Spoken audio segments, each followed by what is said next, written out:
All right, so let's look at how we typically use the concentration unit of parts per million in an actual setting. So typically when we look at contaminants, they're expressed in parts per million. So in this example, we're looking at the concentration of lead in tap water. We're told when it reaches 15 parts per million, um, that we need to be concerned. And we're asked now, when it reaches this concentration, how many micrograms, so that's what this mu, so this mu G, of course, is micrograms, so that's 10 to the minus 6 gram, will be contained in a typical glass of water, which is 300 milliliter.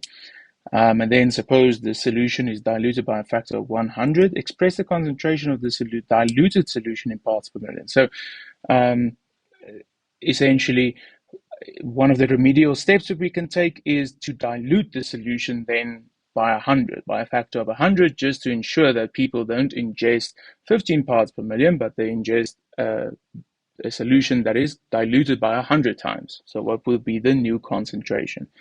And we'll look at typically how that is done. So let's start by what does 15 parts per million mean?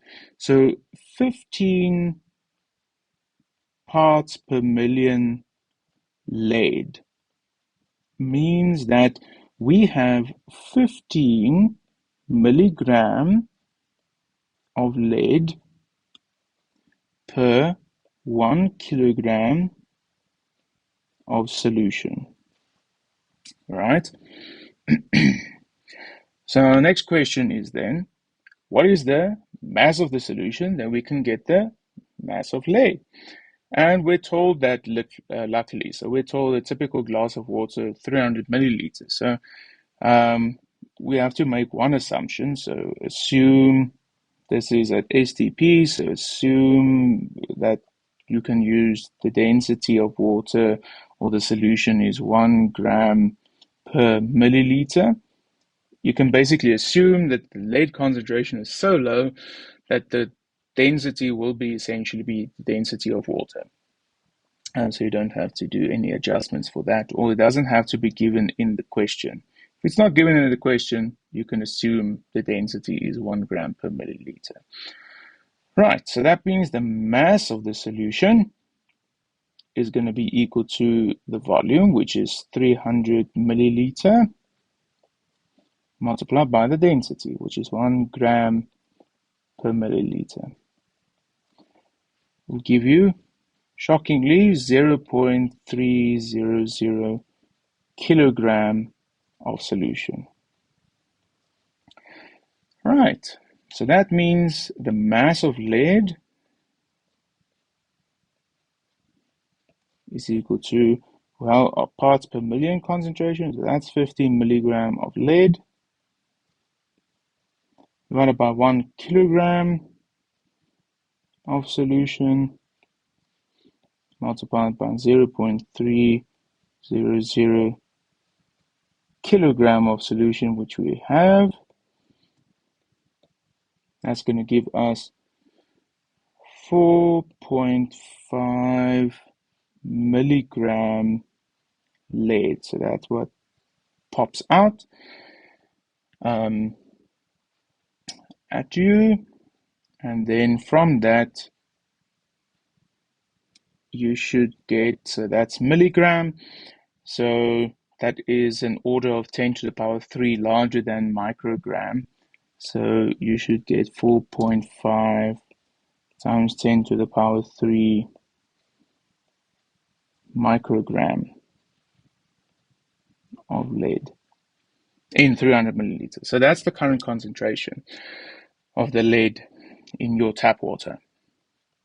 Well, not actually, I mean, just in this tap water, wherever that is. So the further question is, so now suppose we dilute it by a factor of 100, express the concentration of the diluted solution in ppm.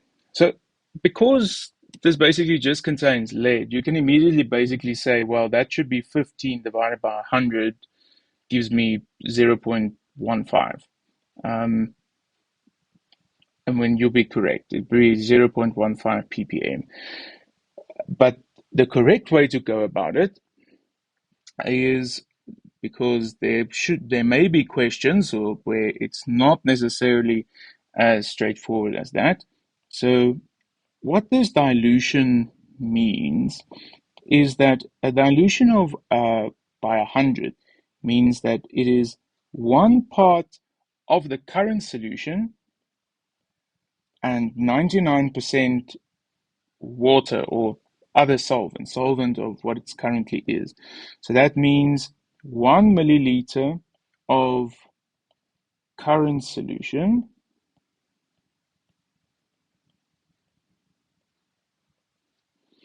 plus 99 milliliter of solvent, which in this case is water. Right, so we take 1 milliliter of this case where we have a 15 ppm thing.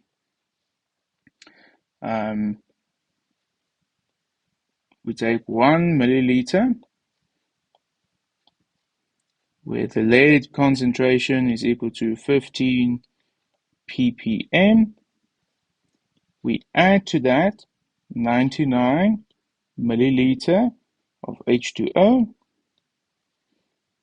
That gives us a new solution of 100 milliliter. We want to know what is the lead concentration. So this is a dilution,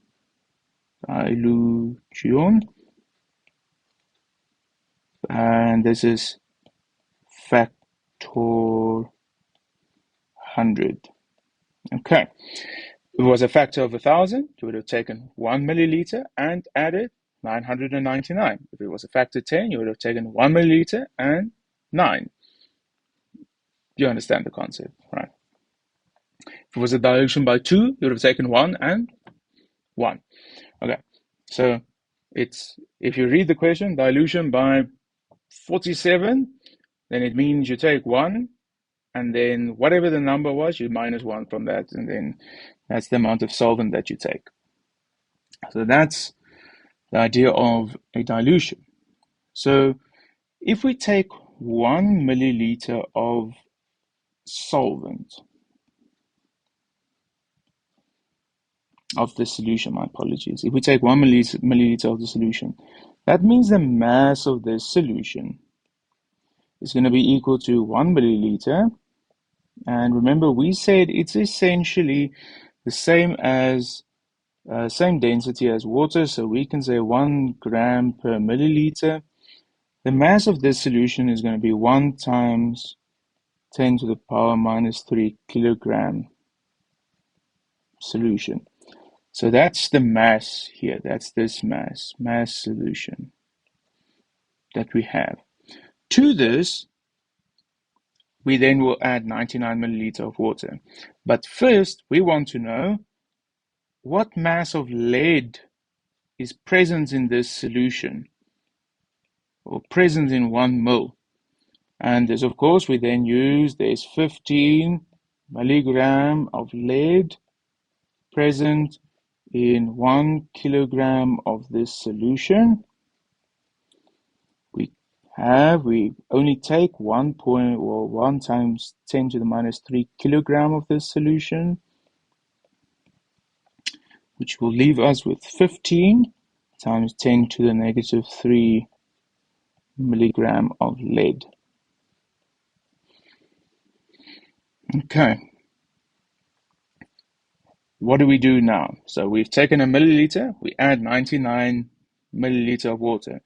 That means our volume of our solution, nu, is equal to 100 milliliter. That implies the mass of our solution, nu, is equal, because remember we want to calculate the new ppm value, so we need the new mass of the new solution. It's going to be equal to 0.100 kilogram, or roughly 0.01 kilogram solution. You're going to add the mass of the lead, but you'll see it makes basically no difference. So hence the ppm of lead is equal to 15.10 to the power minus 3 milligram lead per kilogram of solution, which is 0.100 kilogram solution. That is equal to 0.15 ppm. And yes, two significant. Technically, again, one, because there should be a dot there. But assume there should have been a dot at the 300. Should have been 300 dot, then the 15 is the dictating significant figure. Okay. So dilution, the important part of the dilution question is this 1 to 100 is how do we determine how much water is added or how much solvent is added?